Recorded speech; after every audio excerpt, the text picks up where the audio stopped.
AITA for telling my girlfriend I have every right to defend my home after someone started kicking my door in. I, 27M, am in a 2-year relationship with my girlfriend, 26F. I love her to bits, but recent events have made me question whether we're truly compatible. For context, I'm a black man raised in the inner city. Life taught me to stay on high alert. You lock your doors, keep an eye out, and know how to defend yourself if it comes to that. My girlfriend, on the other hand, grew up in a quiet suburban neighborhood where nothing dangerous ever happened. Our upbringings couldn't be more different, and until recently, I didn't think it mattered.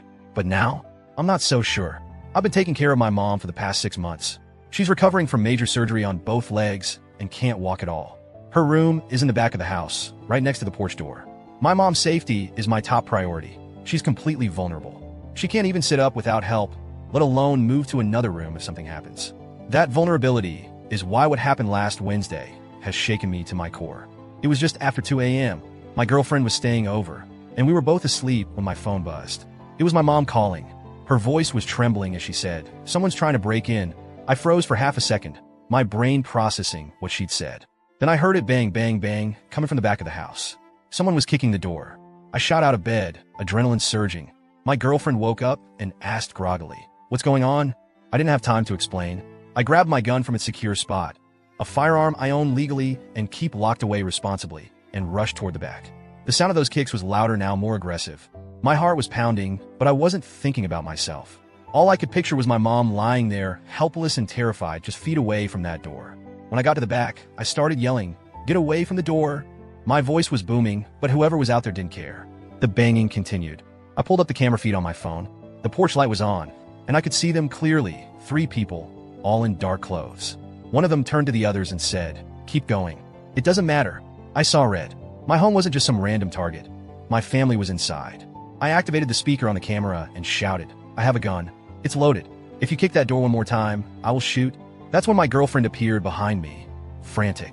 She grabbed my arm and screamed, "No, don't shoot them. It's not worth it." Her voice was shaking, and I could feel her pulling on me, trying to distract me. But I couldn't afford to waver. The people on the porch weren't moving. They weren't scared. If anything, they seemed emboldened. I put my phone down, cocked my weapon loud enough for them to hear, and said, "I'm counting to 3. If you're not gone by then, I'm firing." I started counting. 1. Before I could say 2, they bolted. I stood there for a moment, my heart still racing, trying to process what had just happened. My mom called again, crying and asking if they were gone. I told her they'd left and that she was safe. But then my girlfriend exploded. "Are you insane? You can't just threaten to shoot people," she shouted. "What if you'd actually hurt someone? What if they'd had a gun too? You could have gotten us all killed." Her words hit me like a slap. I just prevented a break-in, maybe even saved lives, and she was yelling at me?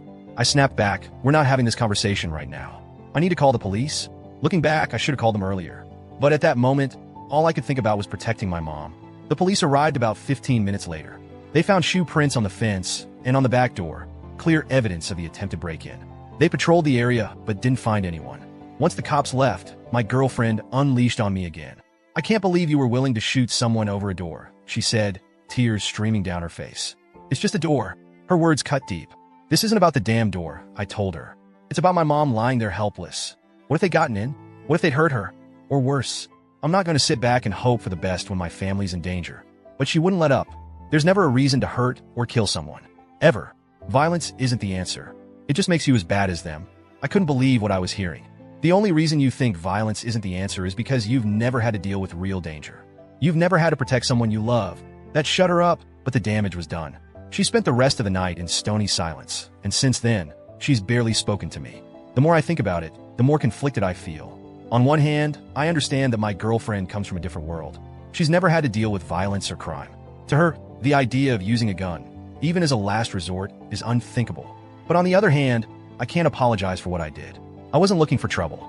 I didn't go out there hoping to hurt anyone. I just wanted to protect my home and my family.